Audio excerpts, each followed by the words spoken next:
كرة القدم.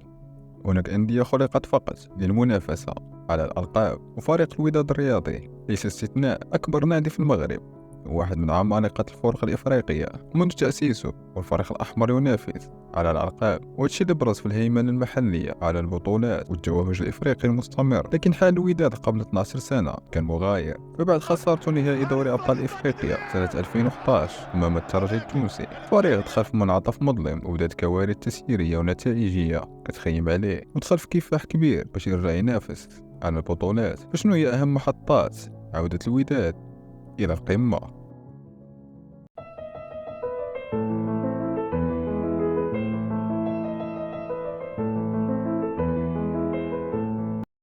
نهائي دوري الأبطال كان ختام لموسم الوداد. الفريق كان مركز على البطولة القارية، وهادشي اللي خلاه منافسش على البطولة لأحسن من غريم تقليدي الرجاء.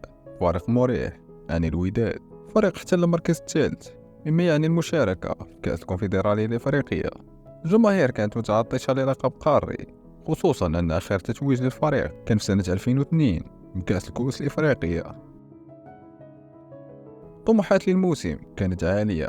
بداية الميركاتو كانت متوسطة، بالتعاقد مع المهاجم يونس الحواصي والكونغولي الفنان ليس مويتيز والمدافع ياسين الرامي، وشاهد رحيل أسماء وزنة أمثال مصطفى بيدودان وعبد الحق العريف وخالد السقاط. صيف متواضع لفريق يريد منافسة على الألقاب. لكن بداية الوداد في البطولة كانت قوية. الفريق فاز في 4 مباريات من أصل أول 5 وطار نحو الصدارة، لكن الأمر لم يستمر وكان الانهيار كارثي. الوداد خلال 14 مباراة قادمة حقق انتصار وحيد. الجماهير كانت مصدومة وهي كتشاهد الفريق يغرق من الصدارة إلى المركز السادس. إفريقيا الوداد لم يكن بأحسن الأحوال. الفريق خرج من دور المجموعات من كأس الاتحاد الإفريقي بعد ما احتل المركز الثالث بشكل فظيع. هزيمة ذهابا وإيابا أمام جوليبا المالي و3 تعادلات وفوز وحيد خلت الفريق الأحمر خارج المسابقة. وإقالة المدرب الإسباني فلورو بينيتو وتعيين رشيد الداودي ومصطفى الشريف مؤقتا لم تنجح في تعطيل الهبوط المستمر لمستوى الفريق، خصوصا بعد إقصاء المرير من نصف نهائي كأس العرش أمام الغريم التقليدي وبسيناريو مجنون.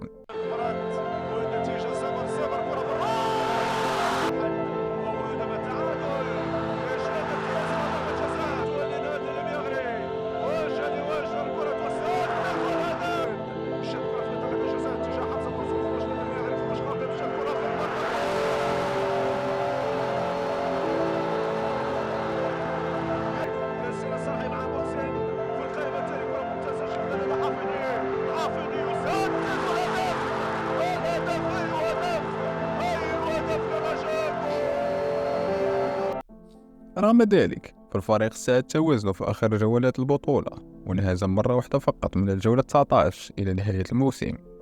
الجماهير تفائلت بعودة أسطورة النادي بدو الزاكي، خصوصا بعد الفوز الثمين في الديربي أمام الرجاء اختطف به بطاقة المركز الثالث من الغريم. فقد الفارق الأهداف، لكنه كان بعيد تماما عن المنافسة على اللقب.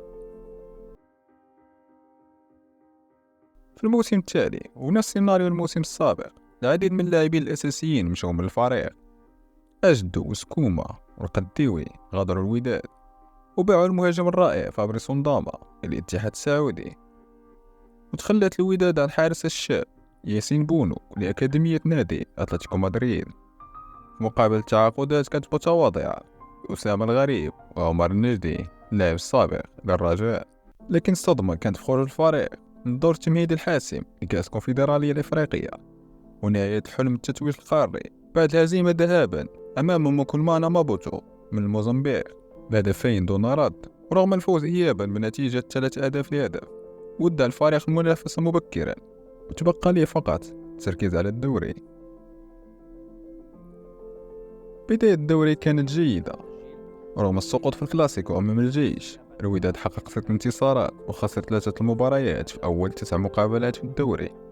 مع نهاية الجولة 10 الفريق كان في المركز الثاني مناصفة مع الجيش، ودخل في سلسلة مباريات بدون هزيمة امتدت من الجولة 8 وحتى الجولة 20 اللي عرفت هزيمة الوداد أمام الفريق الصاعد آنذاك نهضة بركان.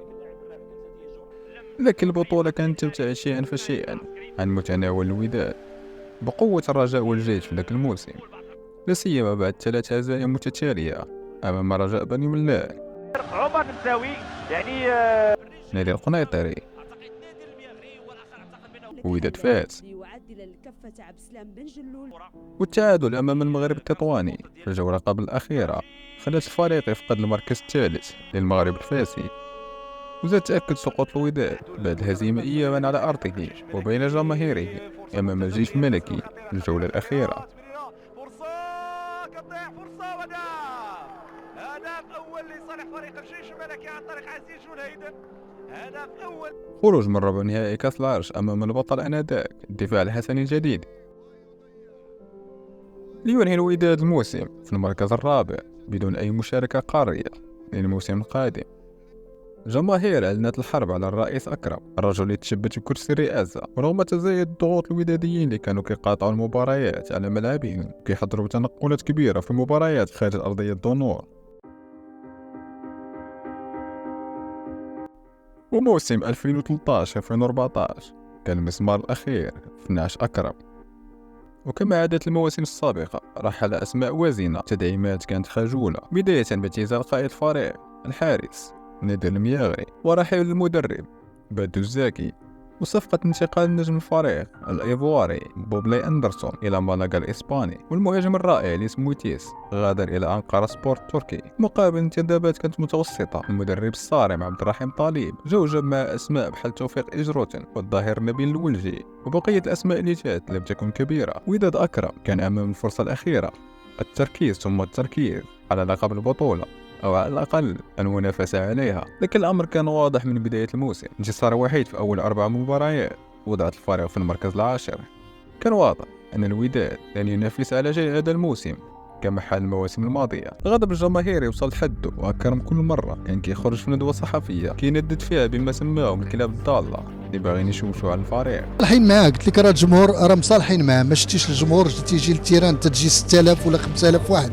رغم أن الفريق لم ينهزم إلا مرة واحدة من الجولة 5 حتى الجولة 20، لكن أغلب هذه النتائج كانت تعادلات، منها 3 تعادلات سلبية متتالية وحلول ديربي الإياب.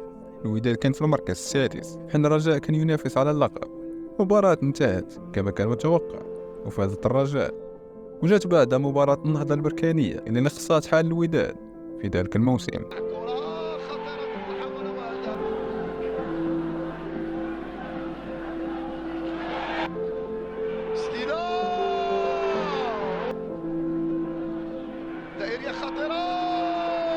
الوداد أنهى الموسم في المركز السادس، 13 تعادل و7 هزائم، وكالعادة فريق ودع كأس العرش، وهذه المرة من دور السادس عشر أمام المغرب الفاسي. كانت النهاية لعبد الإله أكرم اللي أعلن على الاستقالة ديالو بعد تهديدات من الجماهير وصلت لحد الحياة ديالو، وتولى النائب ديالو المسير الشاب سعيد الناصري المهمة.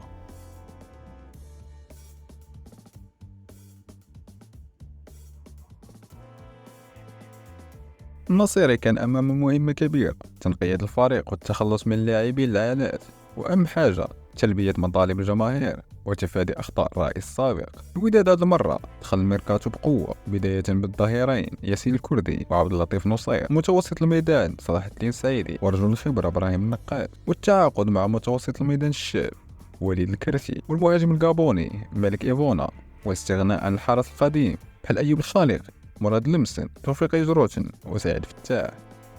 غربلة وتجديد الدماء للفريق الأحمر. الكل توقع موسم متوسط للوداد بالنظر إلى المرحلة الانتقالية اللي كيمر منها الفريق، لكن مع تعيين المدرب الويزي جون بنيامين توشاك انطلاقات الوداد هذا الموسم كانت مختلفة. توشاك صعد مواهب شابة من مدرسة النادي إلى الفريق الأول، أمثال الجناح الموهوب زهير المترجي، وصانع الألعاب أيمن الحسوني، والحارس بدر الدين بن عاشور، والمهاجم الشاب رضا الهجهوج، وقرر الاعتماد على أنس الأصبحي في وسط الميدان. الوداد كان خليط بين الشباب والخبرة، كلهم كان كيجمعهم قاسم مشترك هو التعطش للألقاب. الفريق بدأ بداية نارية، هزيمة واحدة فقط خلال الشطر الأول من الموسم حلقت بالفريق إلى الصدارة، والإياب لم يكن مختلف عن الذهاب، فرغم التعثر أمام الفتح في الجولة 19 وخروج مبكر من كأس العرش لكن الوداد كان يمشي في خطى ثابتة بفضل تألق المهاجمين الأجنبيين مالك إيفونا وبكاري كوني، واللاعب الشاب رضا الهجوج، ودفاع حصين قيادة يوسف رابح وهشام العمراني، وفعالية ياسين الكردي وعبد اللطيف نصير على مستوى الأظهرة.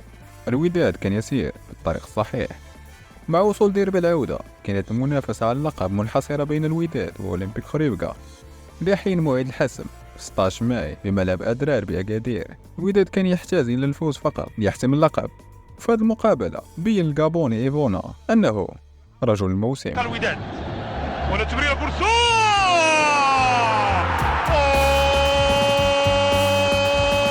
ايفونا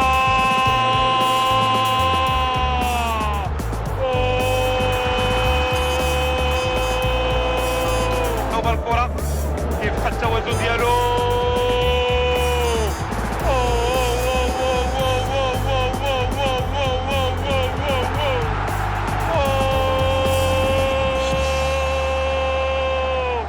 اليوم يومك يا ايفونا، العرس عرسك يا ايفونا.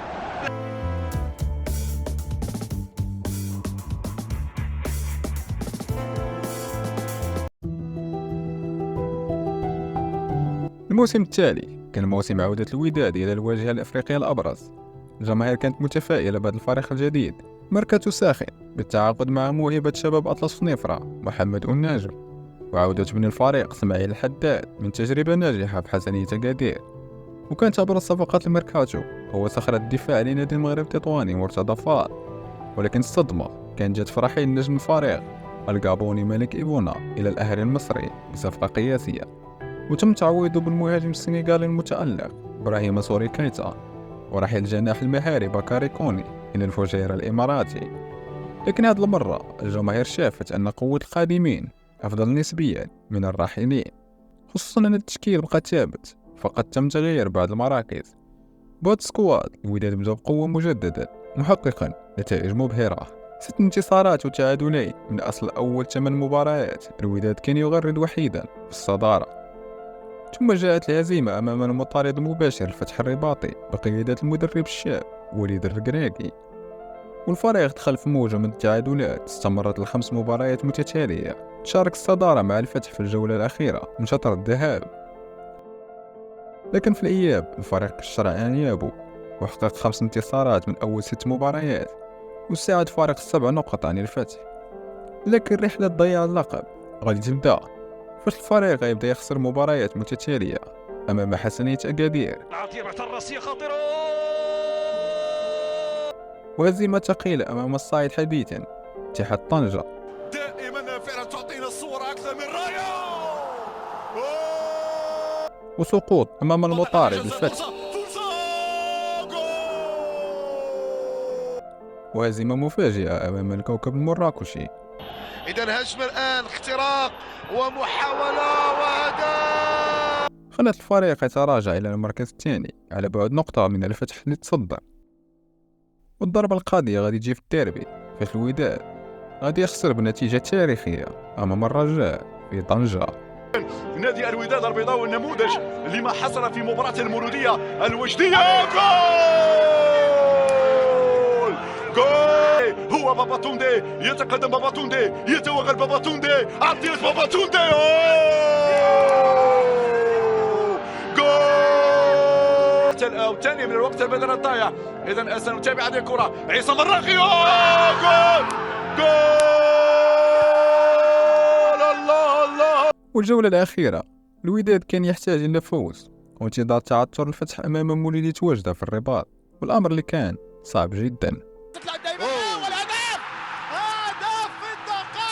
لحظات بحثنا عن الهدف، والهدف جاف لا مرة أخرى اللاعب سكوبا، محاولة لكن الهدف الأول أو الهدف الثاني عفوا، باتنا اللي كيمرر المربع لكن تلعب رضا، والهدف الهدف الله ويلي دخل ضربة رأسية والهدف هدف. مواجهة فريق الفتح الرباطي وهو منهزم ب3 مقابل 2، والهدف الرابع خسارة الوداد للقب كانت مرة، ولكنها كانت مفهومة نظرا لأن الفريق كان ينافس على الواجهة الإفريقية أيضا.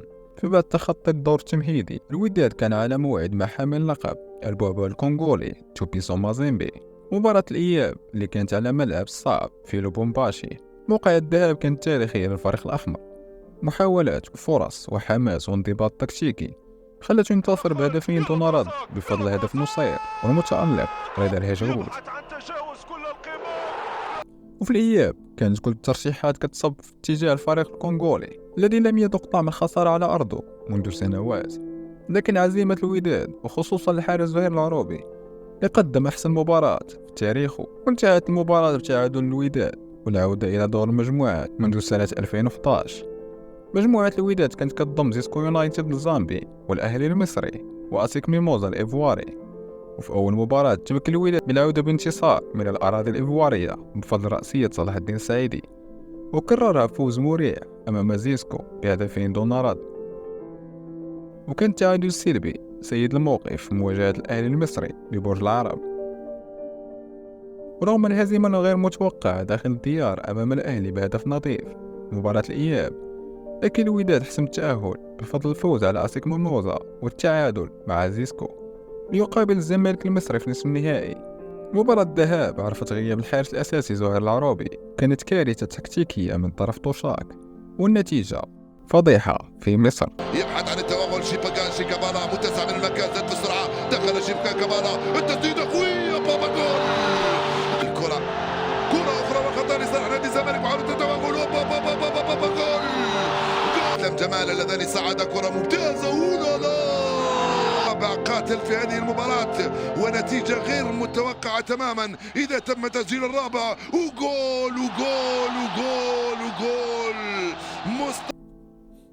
بعد السقطة الكبيرة تمت إقالة توشاك والتعاقد مع المدرب الفرنسي سيباستيان دو صابر. رغم نتيجة الذهاب الكبيرة كان هناك أمل عند جماهير الوداد بالعودة، خصوصا برجوع الكونغولي فابريس ونداما مرة أخرى، اللي رجع بسبب سوء المهاجم السنغالي سوري كايتا اللي سجل هدف وحيد طوال الموسم، والتعاقد مع المهاجم الليبيري العملاق ويليام جيبور في الميركاتو الشتوي. بكل هذه العوامل الوداد كان قاب قوسين أو أدنى من تحقيق الإعجاز الكروي. وين العرضية رأسية، تعود الكرة العرضية داخل منطقة الجزاء، وين الرأسية أمامنا بالبحث عن المهارة. هنا مر وفات وعدى ستاني، والكرة وين يا ستاني، عرضية وفي الجول هاري، والانطلاقة والتسديدة وفي الجول. يلعب التمرير العرضية وجول في الأمام وينفض الشباك. جول جول جول. هدف يأتي لصالح الوداد. لا مستحيل، لا يأس في كرة القدم، لا يأس. واوي بتمريرة بينية ملعوبة داخل منطقة الجزاء، ويا سلام يا سلام، كرة في الجول في الجول. وانتفاضة الفرح للزملكاوية ولمدرسة الفن والهندسة. نعم حاضرة حاضرة حاضرة، والزمالك بمن حضر يا جماعة بمن. رغم عدم التتويج بالألقاب في الموسم، جماهير الوداد كانت على يقين أنها تملك فريق قادر على تحقيق الإنجازات، واللقب الإفريقي الغائب لأكثر من 23 سنة مسألة وقت فقط. موسم 2017-2018 رحل العديد من الأسماء، تمت إعارة أيمن الحسوني وزهير المترجي الأولمبيك خريبكا، مما كان صيف ساخن بالنسبة للوداد بعد صراع طويل مع الرجاء على موهبة المغرب الفاسي الصاعدة أشرف بن شرقي. يخطف الوداد الصفقة ويعزز دفاعه بفهد أكتاو وأنس المرابط، وتم تصعيد الظهير الشاب بدر قداري للسكواد. الفريق كان جاهز للمنافسة وبدأت البطولة والوداد يزحف نحو اللقب. 7 انتصارات في أول 9 مباريات مهدت للفريق نحو الانفراد بالصدارة، لكن سلسلة غريبة من التعادلات المتتالية غتخليه يفقدها لفريق الدفاع الحسني الجديدي.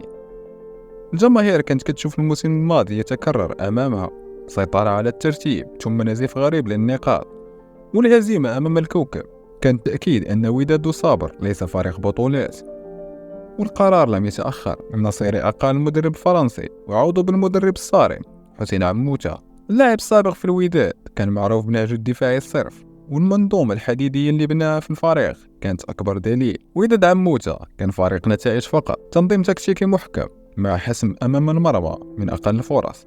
الوداد كان يحصد الأخضر واليابس، ولم يعرف طعم الهزيمة منذ ديسمبر، ودخل في سلسلة انتصارات متتالية وسط 3 مباريات من ضمنهم لقاء الديربي. كان واضح أنه لا أحد في إمكانه إيقاف الوداد. في الجولة 28 في ملعب أولمبيك أسفي، الوداد يحسم أمر البطولة.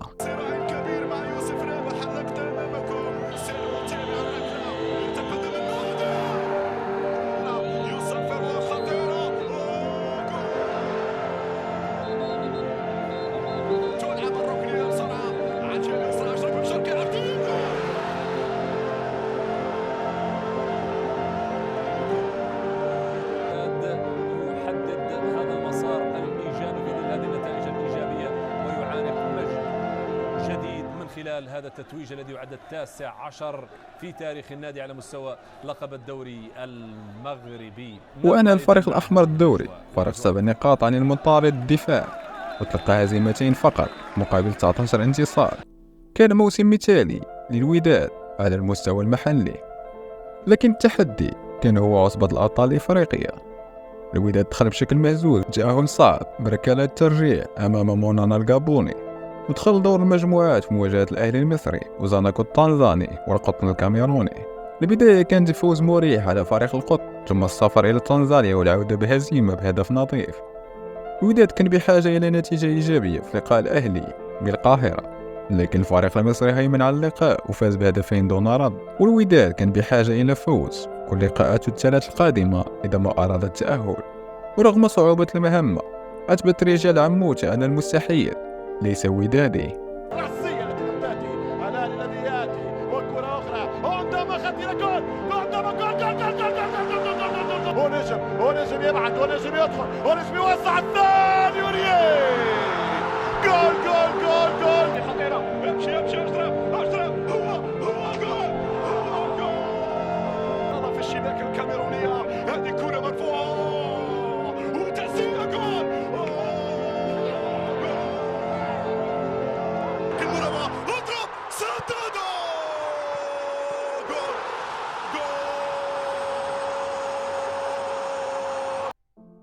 بعد التأهل التاريخي لربع النهائي اللي كان أول مرة غيتلعب بعد تغيير قوانين المسابقة، الوداد واجه حامل اللقب ميلودي سانداونز جنوب أفريقي، وكعادة الفريق يخسر ذهابا بهدف نظيف جنوب أفريقيا. والإياب في الرباط قد ينتهي بفوز الوداد بنفس النتيجة، مما حتم على الفريقين توجه نحو ركلات الترجيح. سجل قدم أمين عطوشي يسدد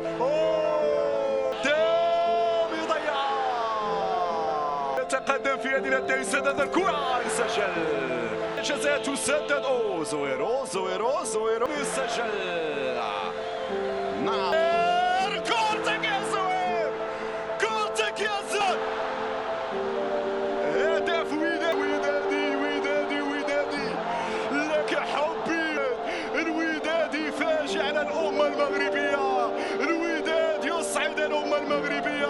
وللمرة الثانية على التوالي الوداد في نصف النهائي، وهذا مرة أمام اتحاد العاصمة الجزائري. الذهاب كان في الجزائر وقدر الوداد يصمد فيه وانتهى بنتيجة التعادل السلبي. والإياب بدات كتظهر ملامح البطل في كتيبة عموتة.